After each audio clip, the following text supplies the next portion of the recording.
The Empty House by Algernon Blackwood. Certain houses, like certain persons, manage somehow to proclaim at once their character for evil. In the case of the latter, no particular feature need betray them. They may boast an open countenance and an ingenuous smile, and yet a little of their company leaves the unalterable conviction that there is something radically amiss with their being, that they are evil. Willy-nilly they seem to communicate an atmosphere of secret and wicked thoughts, which makes those in their immediate neighborhood shrink from them as from a thing diseased. And perhaps with houses the same principle is operative, and it is the aroma of evil deeds committed under a particular roof, long after the actual doers have passed away, that makes the goose-flesh come and the hair rise. Something of the original passion of the evildoer, and of the horror felt by his victim, enters the heart of the innocent watcher, and he becomes suddenly conscious of tingling nerves, creeping skin, and a chilling of the blood.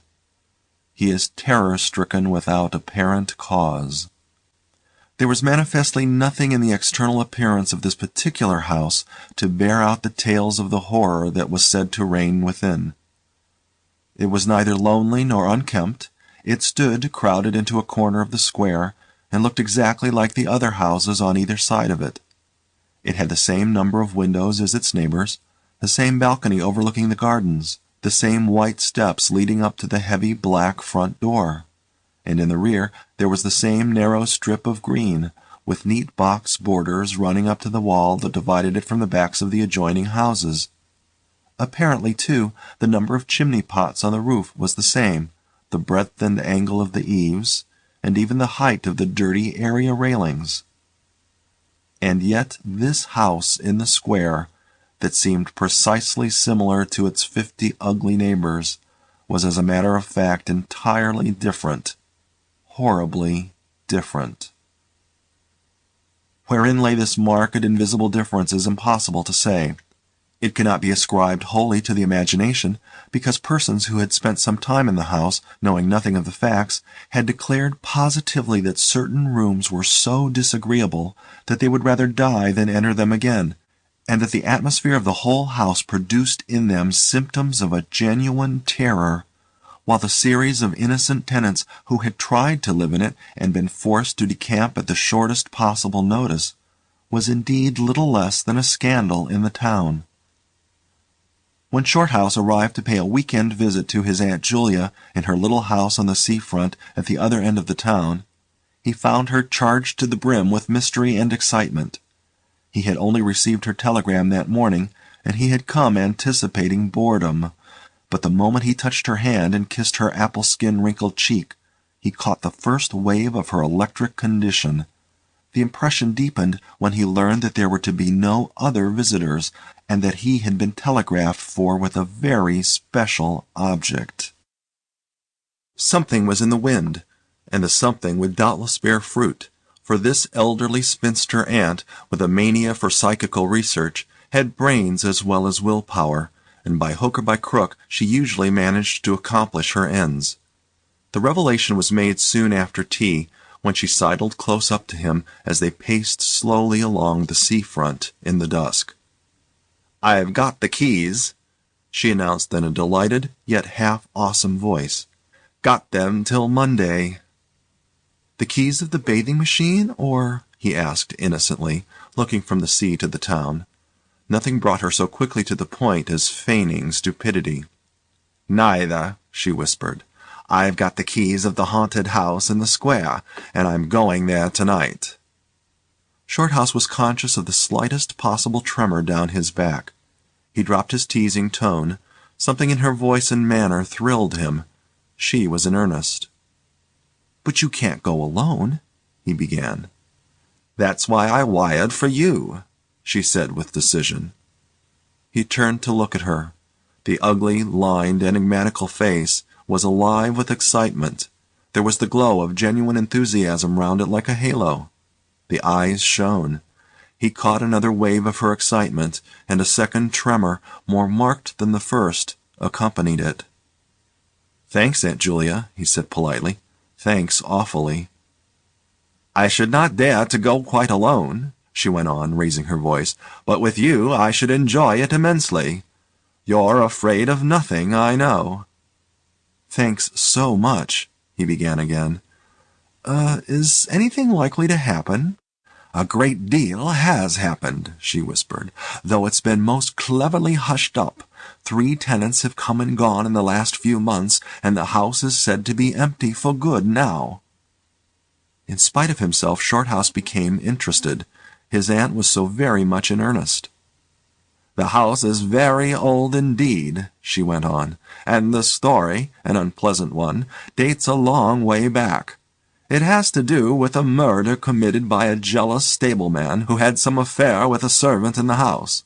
One night he managed to secrete himself in the cellar, and when everyone was asleep, he crept upstairs to the servants' quarters, chased the girl down to the next landing, and before anyone could come to the rescue, threw her bodily over the banisters into the hall below." "And the stableman?" "Was caught, I believe, and hanged for murder, but it all happened a century ago, and I've not been able to get more details of the story." Shorthouse now felt his interest thoroughly aroused, but though he was not particularly nervous for himself, he hesitated a little on his aunt's account. "On one condition," he said at length. "Nothing will prevent my going," she said firmly, "but I may as well hear your condition." "That you guarantee your power of self-control if anything really horrible happens. I mean, that you are sure you won't get too frightened." "Jim," she said scornfully, "I'm not young, I know, nor are my nerves, but with you I should be afraid of nothing in the world." This, of course, settled it, for Shorthouse had no pretensions to being other than a very ordinary young man, and an appeal to his vanity was irresistible. He agreed to go. Instinctively, by a sort of subconscious preparation, he kept himself and his forces well in hand the whole evening, compelling an accumulative reserve of control by that nameless inward process of gradually putting all the emotions away and turning the key upon them, a process difficult to describe, but wonderfully effective, as all men who have lived through severe trials of the inner man well understand. Later it stood him in good stead. But it was not until 10:30, when they stood in the hall, well in the glare of friendly lamps, and still surrounded by comforting human influences, that he had to make the first call upon this store of collected strength. For, once the door was closed, and he saw the deserted silent street stretching away white in the moonlight before them, it came to him clearly that the real test that night would be in dealing with 2 fears instead of 1. He would have to carry his aunt's fear as well as his own, and, as he glanced down at her sphinx-like countenance, and realized that it might assume no pleasant aspect in a rush of real terror, he felt satisfied with only one thing in the whole adventure, that he had confidence in his own will and power to stand against any shock that might come. Slowly they walked along the empty streets of the town. A bright autumn moon silvered the roofs, casting deep shadows. There was no breath of wind, and the trees in the formal gardens by the seafront watched them silently as they passed along. To his aunt's occasional remarks Shorthouse made no reply, realizing that she was simply surrounding herself with mental buffers, saying ordinary things to prevent herself thinking of extraordinary things. Few windows showed lights, and from scarcely a single chimney came smoke or sparks. Shorthouse had already begun to notice everything, even the smallest details. Presently they stopped at the street corner and looked up at the name on the side of the house full in the moonlight, and with one accord, but without remark, turned into the square and crossed over to the side of it that lay in shadow. "The number of the house is 13, whispered a voice at his side, and neither of them made the obvious reference, but passed across the broad sheet of moonlight and began to march up the pavement in silence. It was about halfway up the square that Shorthouse felt an arm slipped quietly but significantly into his own, and knew that their adventure had begun in earnest, and that his companion was already yielding imperceptibly to the influences against them. She needed support. A few minutes later they stopped before a tall, narrow house that rose before them into the night, ugly in shape and painted a dingy white. Shutterless windows without blinds stared down upon them, shining here and there in the moonlight. There were weather streaks in the wall and cracks in the paint, and the balcony bulged out from the first floor a little unnaturally. But beyond this generally forlorn appearance of an unoccupied house, there was nothing at first sight to single out this particular mansion for the evil character it had most certainly acquired. Taking a look over their shoulders to make sure they had not been followed, they went boldly up the steps and stood against the huge black door that fronted them forbiddingly. But the first wave of nervousness was now upon them, and Shorthouse fumbled a long time with the key before he could fit it into the lock at all. For a moment, if truth were told, they both hoped it would not open, for they were a prey to various unpleasant emotions as they stood there on the threshold of their ghostly adventure. Shorthouse, shuffling with the key and hampered by the steady weight on his arm, certainly felt the solemnity of the moment. It was as if the whole world, for all experience, seemed at that instant concentrated in his own consciousness, were listening to the grating noise of that key.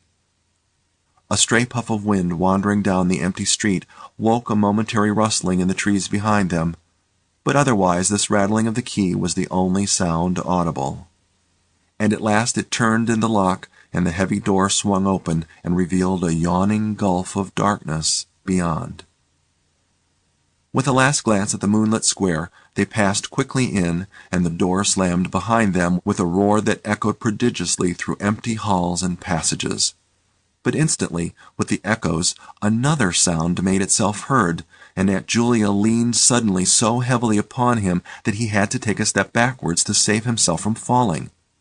A man had coughed close beside them, so close that it seemed they must have been actually by his side in the darkness. With the possibility of practical jokes in mind, Shorthouse at once swung his heavy stick in the direction of the sound, but it met nothing more solid than air. He heard his aunt give a little gasp beside him. "There's someone here," she whispered. "I heard him." "Be quiet," he said sternly. "It was nothing but the noise of the front door." "Oh, get a light, quick," she added, as her nephew, fumbling with a box of matches, opened it upside down and let them all fall with a rattle onto the stone floor. The sound, however, was not repeated, and there was no evidence of retreating footsteps. In another minute they had a candle burning, using an empty end of a cigar case as a holder, and when the first flare had died down he held the impromptu lamp aloft and surveyed the scene. And it was dreary enough in all conscience, for there is nothing more desolate in all the abodes of men than an unfurnished house dimly lit, silent, and forsaken, and yet tenanted by rumour with the memories of evil and violent histories. They were standing in a wide hallway. On their left was the open door of a spacious dining room, and in front the hall ran, ever narrowing into a long, dark passage that led apparently to the top of the kitchen stairs. The broad, uncarpeted staircase rose in a sweep before them, everywhere draped in shadows, except for a single spot about halfway up where the moonlight came in through the window and fell on a bright patch on the boards. This shaft of light shed a faint radiance above and below it, lending to the objects within its reach a misty outline that was infinitely more suggestive and ghostly than complete darkness. Filtered moonlight always seems to paint faces on the surrounding gloom, and as Shorthouse peered up into the well of darkness and thought of the countless empty rooms and passages in the upper part of the old house, he caught himself longing again for the safety of the moonlit square, or the cosy, bright drawing-room they had left an hour before. Then, realizing that these thoughts were dangerous, he thrust them away again and summoned all his energy for concentration on the present. "Aunt Julia," he said aloud, severely, "we must now go through the house from top to bottom and make a thorough search." The echoes of his voice died away slowly all over the building, and in the intense silence that followed he turned to look at her. In the candlelight he saw that her face was already ghastly pale, but she dropped his arm for a moment and said in a whisper, stepping close in front of him, I agree. We must be sure there's no one hiding. That's the first thing." She spoke with evident effort, and he looked at her with admiration. "You feel quite sure of yourself? It's not too late." "I think so," she whispered, her eyes shifting nervously toward the shadows behind. "Quite sure. Only one thing." "What's that?" "You must never leave me alone for an instant." "As long as you understand that any sound or appearance must be investigated at once, for to hesitate means to admit fear. That is fatal." "Agreed," she said a little shakily, after a moment's hesitation. "I'll try."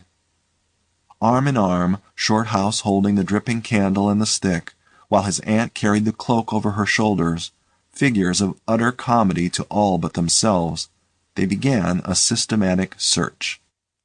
Stealthily, walking on tiptoe and shading the candle lest it should betray their presence through the shutterless windows, they went first into the big dining room. There was not a stick of furniture to be seen. Bare walls, ugly mantelpieces, and empty grates stared at them. Everything, they felt, resented their intrusion, watching them, as it were, with veiled eyes. Whispers followed them. Shadows flitted noiselessly to right and left. Something seemed ever at their back, watching, waiting an opportunity to do them injury. There was the inevitable sense that operations which went on when the room was empty had been temporarily suspended till they were well out of the way again. The whole dark interior of the old building seemed to become a malignant presence that rose up, warning them to desist and mind their own business. Every moment the strain on the nerves increased. Out of the gloomy dining room they passed through large folding doors into a sort of library or smoking room, wrapped equally in silence, darkness, and dust, and from this they regained the hall near the top of the back stairs. Here a pitch-black tunnel opened before them into the lower regions, and, it must be confessed, they hesitated, but only for a minute. With the worst of the night still to come, it was essential to turn from nothing. Aunt Julia stumbled at the top step of the dark descent, ill lit by the flickering candle, and even Shorthouse felt at least half the decision go out of his legs. "Come on," he said peremptorily, and his voice ran on and lost itself in the dark, empty spaces below.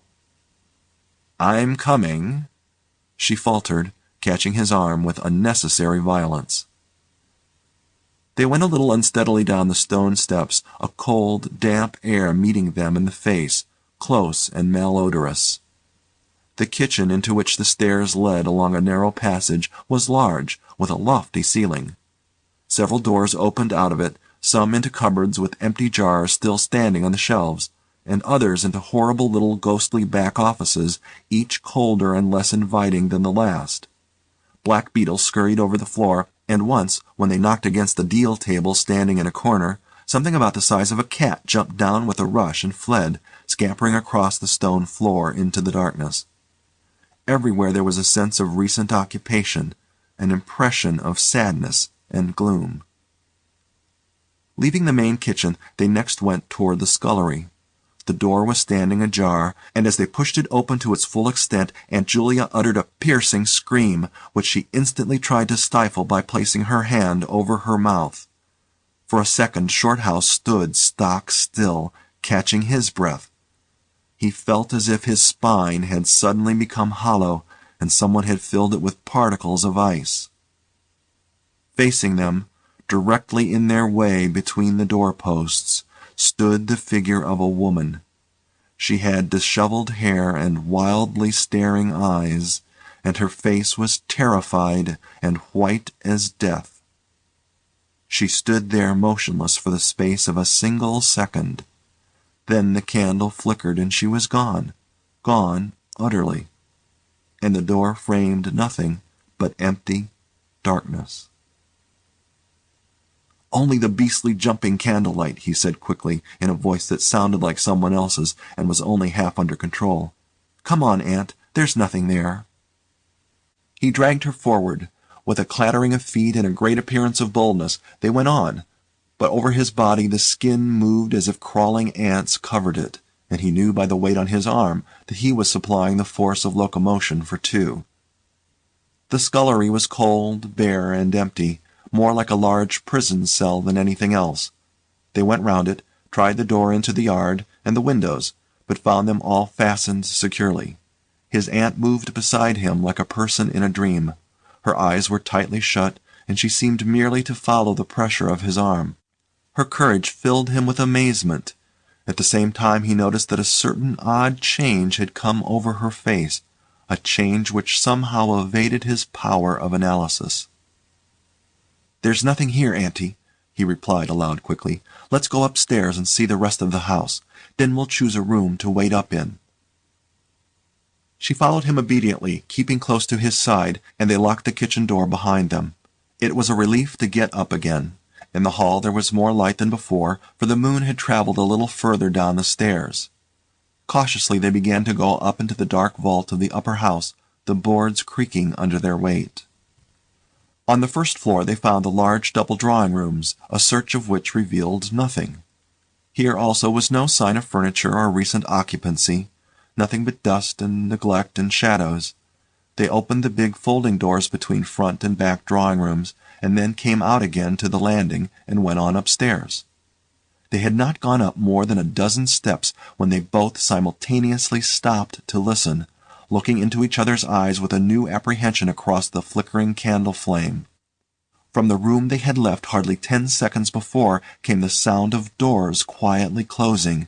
It was beyond all question they heard the booming noise that accompanies the shutting of heavy doors, followed by the sharp catching of the latch. "We must go back and see," said Shorthouse briefly, in a low tone, and turning to go downstairs again. Somehow she managed to drag after him, her feet catching in her dress, her face livid. When they entered the front drawing room it was plain that the folding doors had been closed, half a minute before. Without hesitation Shorthouse opened them. He almost expected to see someone facing him in the back room, but only darkness and cold air met him. They went through both rooms, finding nothing unusual. They tried in every way to make the doors close of themselves, but there was not wind enough even to set the candle flame flickering. The doors would not move without strong pressure. All was silent as the grave. Undeniably the rooms were utterly empty, and the house utterly still. "It's beginning," whispered a voice at his elbow, which he hardly recognized as his aunt's. He nodded acquiescence, taking out his watch to note the time. It was 15 minutes before midnight. He made the entry of exactly what had occurred in his notebook, setting the candle in its case upon the floor in order to do so. It took a moment or two to balance it safely against the wall. Aunt Julia always declared that at this moment she was not actually watching him, but had turned her head towards the inner room, where she fancied she heard something moving. But at any rate both positively agreed that there came a sound of rushing feet, heavy and very swift, and the next instant the candle was out. But to Shorthouse himself had come more than this, and he has always thanked his fortunate stars that it came to him alone, and not to his aunt too. For, as he rose from the stooping position of balancing the candle, and before it was actually extinguished, a face thrust itself forward so close to his own that he could almost have touched it with his lips. It was a face working with passion, a man's face, dark, with thick features, and angry, savage eyes. It belonged to a common man, and it was evil in its ordinary normal expression, no doubt, but as he saw it, alive with intense, aggressive emotion, it was a malignant and terrible human countenance. There was no movement of the air, nothing but the sound of rushing feet, stockinged or muffled feet, the apparition of the face, and the almost simultaneous extinguishing of the candle. In spite of himself, Shorthouse uttered a little cry, nearly losing his balance as his aunt clung to him with her whole weight in one moment of real, uncontrollable terror. She made no sound, but simply seized him bodily. Fortunately, however, she had seen nothing, but had only heard the rushing feet, for her control returned almost at once, and he was able to disentangle himself and strike a match. The shadows ran away on all sides before the glare, and his aunt stooped down and groped for the cigar case with the precious candle. Then they discovered that the candle had not been blown out at all. It had been crushed out. The wick was pressed down into the wax, which was flattened as if by some smooth, heavy instrument. How his companion so quickly overcame her terror Shorthouse never properly understood. But his admiration for her self-control increased tenfold, and at the same time served to feed his own dying flame, for which he was undeniably grateful. Equally inexplicable to him was the evidence of physical force they had just witnessed. He at once suppressed the memory of stories he had heard of physical mediums and their dangerous phenomena, for if these were true, and either his aunt or himself was unwittingly a physical medium, it meant that they were simply aiding to focus the forces of a haunted house already charged to the brim. It was like walking with unprotected lamps among uncovered stores of gunpowder.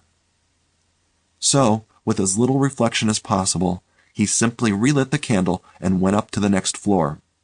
The arm in his trembled, it is true, and his own tread was often uncertain, but they went on with thoroughness, and after a search revealing nothing, they climbed the last flight of stairs to the top floor of all. Here they found a perfect nest of small servants' rooms, with broken pieces of furniture, dirty cane-bottomed chairs, chests of drawers, cracked mirrors, and decrepit bedsteads. The rooms had low sloping ceilings already hung here and there with cobwebs, small windows, and badly plastered walls, a depressing and dismal region which they were glad to leave behind. It was on the stroke of midnight when they entered a small room on the third floor, close to the top of the stairs, and arranged to make themselves comfortable for the remainder of their adventure. It was absolutely bare, and was said to be the room, then used as a clothes closet, into which the infuriated groom had chased his victim and finally caught her.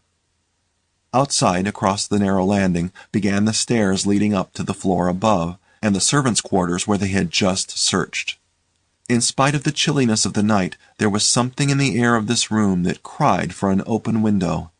But there was more than this. Shorthouse could only describe it by saying that he felt less master of himself here than in any other part of the house. There was something that acted directly on the nerves, tiring the resolution, and feebling the will. He was conscious of this result before he had been in the room 5 minutes, and it was in the short time they stayed there that he suffered the wholesale depletion of his vital forces, which was for himself the chief horror of the whole experience. They put the candle on the floor of the cupboard, leaving the door a few inches ajar, so that there was no glare to confuse the eyes, and no shadow to shift about on walls and ceiling. Then they spread the cloak on the floor and sat down to wait, with their backs against the wall. Shorthouse was within 2 feet of the door onto the landing. His position commanded a good view of the main staircase leading down into the darkness, and also of the beginning of the servants' stairs going to the floor above. The heavy stick lay beside him, within easy reach. The moon was now high above the house. Through the open window they could see the comforting stars like friendly eyes watching in the sky.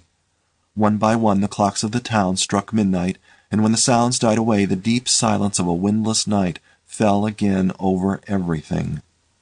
Only the boom of the sea, far away and lugubrious, filled the air with hollow murmurs. Inside the house the silence became awful. Awful, he thought, because any minute now it might be broken by sounds portending terror. The strain of waiting told more and more severely on the nerves. They talked in whispers when they talked at all, for their voices aloud sounded queer and unnatural. A chilliness, not altogether due to the night air, invaded the room and made them cold. The influences against them, whatever these might be, were slowly robbing them of self-confidence and the power of decisive action. Their forces were on the wane, and the possibility of real fear took on a new and terrible meaning. He began to tremble for the elderly woman by his side, whose pluck could hardly save her beyond a certain extent. He heard the blood singing in his veins. It sometimes seemed so loud that he fancied it prevented his hearing properly certain other sounds that were beginning very faintly to make themselves audible in the depths of the house. Every time he fastened his attention on these sounds, they instantly ceased. They certainly came no nearer, yet he could not rid himself of the idea that movement was going on somewhere in the lower regions of the house. The drawing-room floor, where the doors had been so strangely closed, seemed too near. The sounds were further off than that. He thought of the great kitchen, with the scurrying black beetles, and of the dismal little scullery, but somehow or other they did not seem to come from there either. Surely they were not outside the house. Then suddenly the truth flashed into his mind, and for the space of a minute he felt as if his blood had stopped flowing and turned to ice. The sounds were not downstairs at all. They were upstairs. Upstairs somewhere among those horrid, gloomy little servants' rooms, with their bits of broken furniture, low ceilings, and cramped windows, upstairs where the victim had first been disturbed and stalked to her death. And the moment he discovered where the sounds were, he began to hear them more clearly. It was the sound of feet moving stealthily along the passage overhead, in and out among the rooms, and past the furniture. He turned quickly to steal a glance at the motionless figure seated beside him, to note whether she had shared his discovery. The faint candlelight coming through the crack in the cupboard door threw her strongly marked face into vivid relief against the white of the wall. But it was something else that made him catch his breath and stare again. An extraordinary something had come into her face and seemed to spread over her features like a mask. It smoothed out the deep lines and drew the skin everywhere a little tighter so that the wrinkles disappeared. It brought into the face, with the sole exception of the old eyes, an appearance of youth and almost of childhood. He stared in speechless amazement that was dangerously near to horror. It was his aunt's face indeed, but it was her face of 40 years ago, the vacant, innocent face of a girl. He had heard stories of that strange effect of terror which could wipe a human countenance clean of other emotions, obliterating all previous expressions. But he had never realized that it could be literally true, or could mean anything so simply horrible as what he now saw. For the dreadful signature of overmastering fear was written plainly in that utter vacancy of the girlish face behind him. And when, feeling his intense gaze, she turned to look at him, he instinctively closed his eyes tightly to shut out the sight. Yet when he turned a minute later, his feelings well in hand, he saw to his intense relief another expression. His aunt was smiling, and though the face was deathly white, the awful veil had lifted and the normal look was returning. "Anything wrong?" was all he could think of to say at the moment, and the answer was eloquent, coming from such a woman. "I felt cold, and a little frightened," she whispered. He offered to close the window, but she seized hold of him and begged him not to leave her side, even for an instant. "It's upstairs, I know," she whispered with an odd half-laugh, "but I can't possibly go up." But Shorthouse thought otherwise, knowing that in action lay their best hope of self-control. He took the brandy flask and poured out a glass of neat spirit, stiff enough to help anybody over anything. She swallowed it with a little shiver. His only idea now was to get out of the house before her collapse became inevitable, but this could not safely be done by turning tail and running from the enemy. Inaction was no longer possible. Every minute he was growing less master of himself, and desperate aggressive measures were imperative without further delay. Moreover, the action must be taken towards the enemy, not away from it. The climax, if necessary and unavoidable, would have to be faced boldly. He could do it now, but in 10 minutes he might not have the force left to act for himself, much less for both. Upstairs the sounds were meanwhile becoming louder and closer, accompanied by occasional creaking of the boards. Someone was moving stealthily about, stumbling now and then awkwardly against the furniture. Waiting a few moments to allow the tremendous dose of spirits to produce its effect, and knowing this would last but a short time under the circumstances, Shorthouse then quietly got on his feet, saying in a determined voice, "Now, Aunt Julia, we'll go upstairs and find out what all this noise is about. You must come too. It's what we agreed."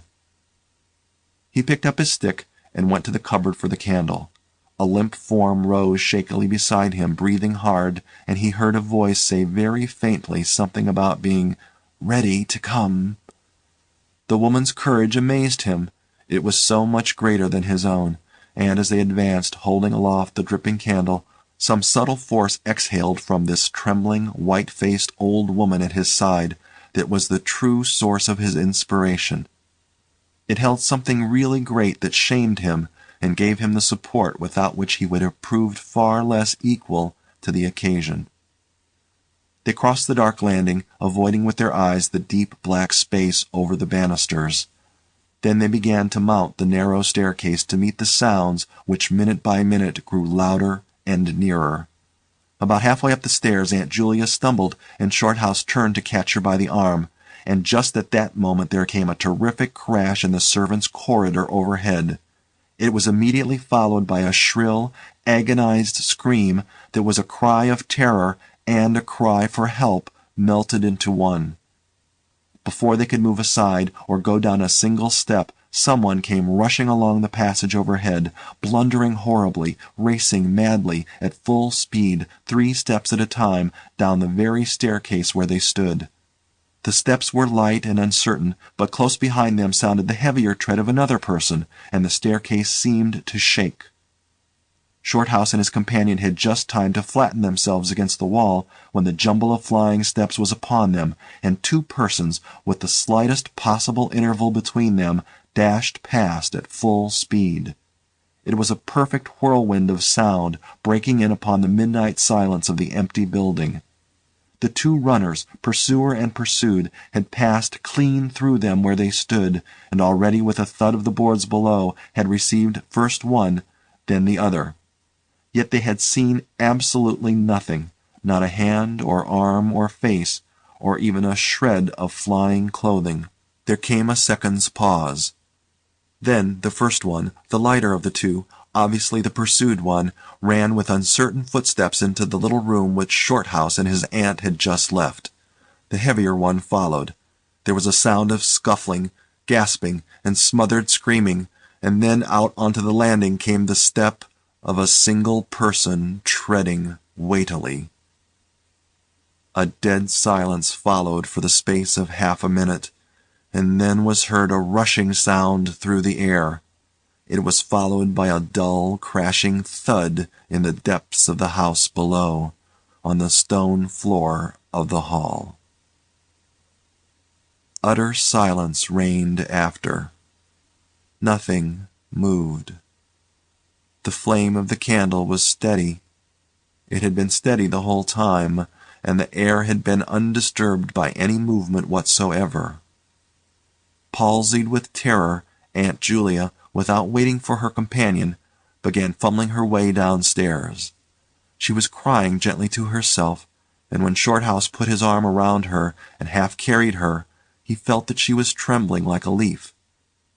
He went into the little room and picked up the cloak from the floor, and, arm in arm, walking very slowly, without speaking a word or looking once behind them, they marched down the 3 flights into the hall.